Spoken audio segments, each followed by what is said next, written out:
ایک بہت بڑا گناہ بدنگاہی کا گناہ ہے.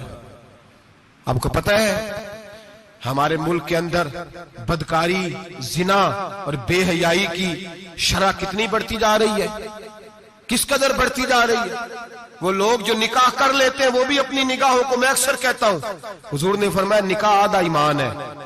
جس نے نکاح کر لیا اس کا ایمان مکمل ہو گیا. تو جو نکاح کے بعد بھی باز نہ آیا، میں اس کو بے ایمان نہیں کہتا، لیکن نبی پاک نے فرمایا جو نکاح کر لے اس کا ایمان، بولیے ایمان محفوظ ہو گیا، اس کا ایمان، سارے بولیے ایمان. اور جو پھر بھی باز نہ آئے، حضور کہہ رہے ایمان مکمل ہو گیا. اور جو نہ باز آیا کیا فتویٰ دیا جائے حدیث کی روشنی میں؟ میرے نبی پاک کی بارگاہ میں عورتیں آئیں توبہ کرنے، بیعت کرنے، مسلمان ہونے. تو حضور بیعت لیتے وقت فرمانے لگے میرے ساتھ وعدہ کرو، جھوٹ نہیں بولو گی، غیبت نہیں کرو گی، زنا نہیں کرو. ایک عورت بول پڑی، کہنے لگی یا رسول اللہ صلی اللہ علیہ وسلم میں مسلمان تو نہیں پر خاندانی ہوں، میرے گھر والوں کے ذہن میں بھی کبھی زنا کا خیال نہیں آیا. ہم تو اسے خاندانوں کے وقار کے خلاف سمجھتے ہیں. روز بری نظر سے کسی کو دیکھنا اور کسی کے بارے میں غلط باتیں، ناراض نہ ہونا. بہت سارے بوڑھے بھی لذت لے لے کے جرم بیان کرتے ہیں، گناہ بیان کرتے ہیں، غلط باتیں کرتے ہیں، کسی عورت کے بارے میں تبصرہ کرتے ہیں. کیا سمجھتے ہیں مرد اور عورت معاذ اللہ تعالیٰ ایک کمرے میں جا کے بدکاری کریں تو وہی زنا ہے؟ میری طرف دیکھیے اور جھانک کر کے سنیے کیا عرض کر رہا ہوں، ادھر دیکھیں میری طرف. نبی پاک صلی اللہ علیہ وسلم نے فرمایا زنا زبان کا بھی ہوتا ہے، زنا کان کا بھی ہوتا ہے، زنا آنکھ کا بھی ہوتا ہے. حضور کس طرح؟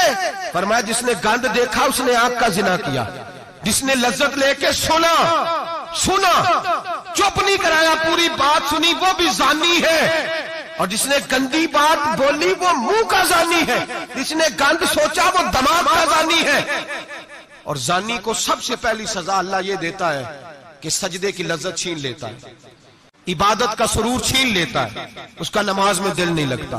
قرآن میں سب سے پہلی سزا اسے اللہ اپنے دروازے سے دور کر دیتا ہے. بھائیو آج ہمارے سجدے بے کیف ہیں، آج لوگ غلط جگہ پہ گھنٹوں بیٹھے رہتے ہیں. مسجدوں میں لوگوں کے دلوں کو گھبراہٹ ہوتی ہے، لوگ بھاگتے ہیں.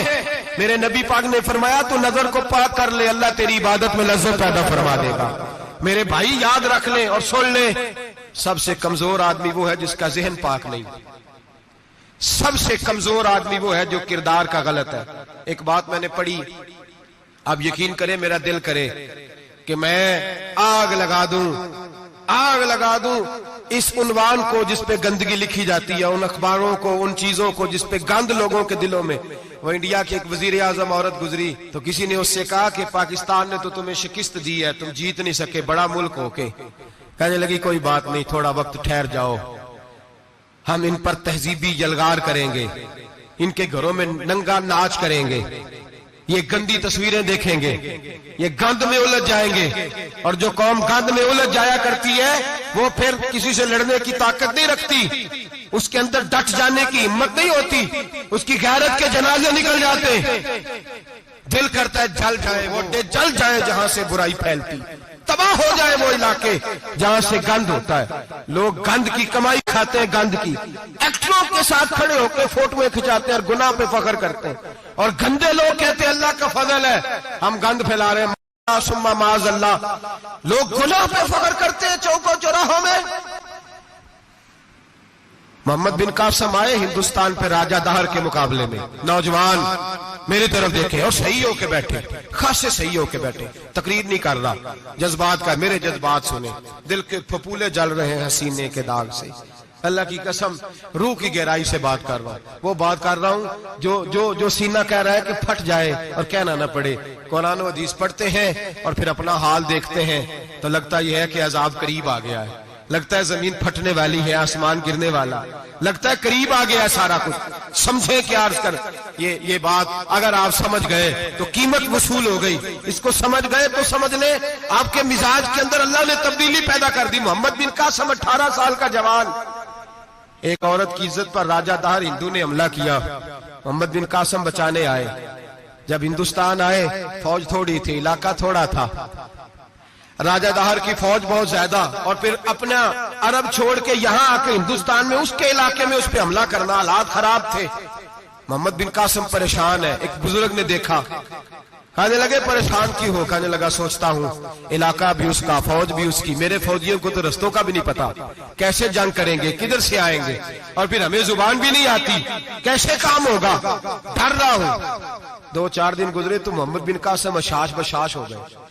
وہ بزرگ کہنے لگے خیر ہے، بڑے مطمئن ہو گئے ہو؟ کہنے لگے بس راجہ دہر ہم سے مقابلہ نہیں کر سکتا، راجہ دہر ہمارے مقابلے میں کھڑا نہیں ہو سکتا، وہ گرا کے گرا، وہ لڑکھڑایا کے لڑکھڑایا، ریزہ ریزہ ہو جائے گا۔